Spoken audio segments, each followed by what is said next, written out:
안녕하세요. 혈관질환 올바로 알기 캠페인의 김송입니다. 김기화입니다. 오행진입니다. 저희가 이전에 4편의 영상을 통해서 혈관질환, 그 중에서 하지정맥류에 대해서 알아봤는데요. 마지막으로 오늘 저희가 할 거는 하지정맥류를 어떻게 진단하는지 초음파 진단법에 대해서 조금 더 알아보려고 합니다. 저희가 이제는 하지정맥류의 진단법에 대해서 물어보려고 하는데, 일반적으로 하지정맥류 진단은 어떻게 진행이 되나요? 예, 문진으로도 어느 정도 진단에 도움이 됩니다. 문진 내용은 환자분이 위험 요소를 갖고 있는지, 위험 요소라는 것은 환자분의 나이, 임신 여부, 유전성, 외상 이런 것들을 갖고 있는지 그런 것들을 확인하고요. 다음으로는 정맥류의 전형적인 증상이 있는지 그걸 확인한 건데요. 다리가 무겁거나 저리거나 쥐나는 이런 증상들이 다리를 올리거나 스타킹을 착용하면 증상이 좀 호전되고, 저녁이나 누워있을 때는 증상이 좀 악화되는 그런 증상이 있다면 좀 더 정맥류에 가까운 증상이라고 생각할 수 있겠습니다. 그럼 단순하게 그런 증상들만 물어봤을 때 진단이 가능할까요? 아닙니다. 정맥류 진단은 크게 두 가지로 이루어지는데요. 한 가지는 눈으로 육안적으로 관찰해서 이상이 있는 정맥을 진단하는 게 하나 있겠고요. 또 한 가지는 정맥의 기능평가입니다.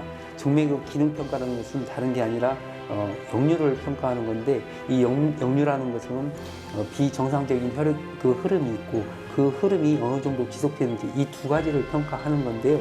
이 두 가지 평가의 가장 좋은 방법은 도플러 초음파입니다. 그래서 정맥류 진단에서는 반드시 혈관 초음파 검사가 필요합니다. 오행진 교수님, 그렇다면 앞서서 김기화 원장님께서 도플러 초음파를 보는 게 중요하다고 말씀을 해주셨는데요. 그럼 초음파 진단에 대해서 조금 더 자세하게 설명을 해주시면 어떨까요? 네. 최근에는 듀플렉스 스캔이라고 해서 그 비모드 이미지와 스펙트럴 도플러 웨이브를 이용한 초음파를 이용해서 진단을 하고 있는데요. 하지의 정맥은 땅에서부터 심장 쪽으로, 그러니까 중력을 거슬러서 올라간다고 생각하시면 되겠죠. 그때 저희가 혈관을 찾아서 아래에서 자극을 주고 혈관 내 피가 이렇게 솟구치고, 그리고 나서 피가 힘이 떨어져서 이렇게 멈추거나 혹은 이렇게 떨어질 때를 저희가 봐야 되는데요. 보통은 혈관 내에 밸브가 있습니다. 그래서 밸브의 작용 때문에 피가 솟구쳤다가 그때 피가 열리고, 힘이 없을 때는 떨어지지 않게 밸브가 이렇게 닫히게 됩니다. 근데 그 밸브의 기능이 이상이 생기면 역류가 되는 거죠. 그래서 보통 저희가 수치적으로 얘기할 때 피가 0.5초 이상 역류하면은 하지정맥류가 있다라고 얘기를 합니다. 말씀만으로는 조금 어려운데 영상을 보면서 혹시 설명을 조금 더 해주실 수 있을까요? 이건 정상인의 정맥혈관 초음파, 아까 제가 말씀드린 듀플렉스 스캔입니다. 보시면은 혈관을 자극해서, 그러니까 위로 올라가는 혈류를 만들었죠. 이 방향으로 이렇게 스펙트럴 도플러가 생겼고, 정상적인 경우에는 밸브의 펑션이 기능이 괜찮기 때문에 뒷부분에 역류가 보이지 않습니다. 하지만 문제가 있는 혈관에서는 이분 보시면 혈류를 위로 솟구치는 자극을 주었을 때 역류가 이렇게 길게 나타나게 되겠죠. 이게 0.5초 이상일 때를 역류라고 저희가 얘기를 합니다.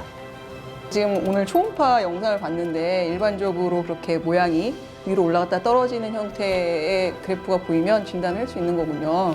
네, 진단을 할 수 있습니다. 네, 알겠습니다. 그렇다면 그렇게 초음파상에서 만약 역류가 관찰이 된다면 그거 자체가 다 문제가 있다고 판단을 하고 어떠한 치료를 해야 되는 건가요? 아니요, 그렇진 않습니다.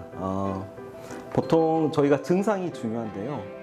만약에 역류가 있다고 하더라도 증상이 없다면 그때는 치료를 조금 다르게 생각해 볼 수도 있을 것 같습니다.